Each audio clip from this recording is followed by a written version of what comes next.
ဒါကတော့ဘုံကျောင်းကနေပြီးတော့ရွာတဲ့အထိကိုဒါရွာတဲ့အထိကိုဆင်းတဲ့လမ်းဒါဘုံအတွက်ဆိုတော့လာပြီးတော့မှလာလမ်းခင်းပေးထားပါတယ်ကွန်ကရစ်လိုင်း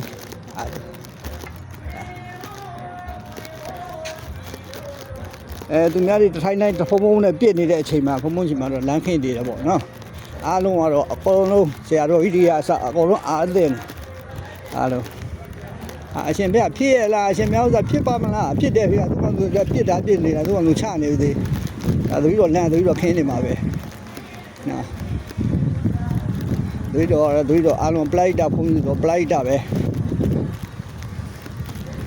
ပလိုက်တာသူတို့လောက်တာလေနော်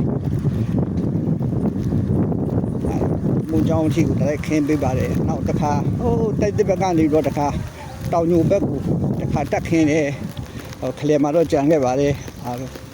တမိုင်နီးပါးလောက်ကြံပါပေါ့အဲ့ဒါကြံပါသေးတယ်အားလုံးဒါဟိုးကမြင်ရတဲ့မုံကြောင်ထီအနိကဆွဲရိုက်ပြပါမယ်ကြောင်ထီဟိုမှာအဲ့ဒီထီကိုဘုံတက်မှာပါနော်အဲ့ဒီထီကိုတိုက်ခင်ပေးထားတာပါဒါတော့ဒီဘက်ကရှင်းမျက်နှာဘက်က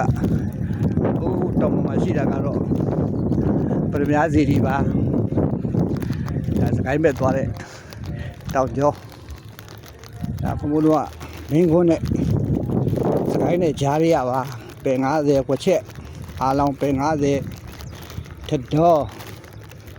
တက်ထောင်မြေတိုင်းရွာ6ရွာပါဒါ6ရွာတော့အေးချမ်းချမ်းပါပဲအားလုံး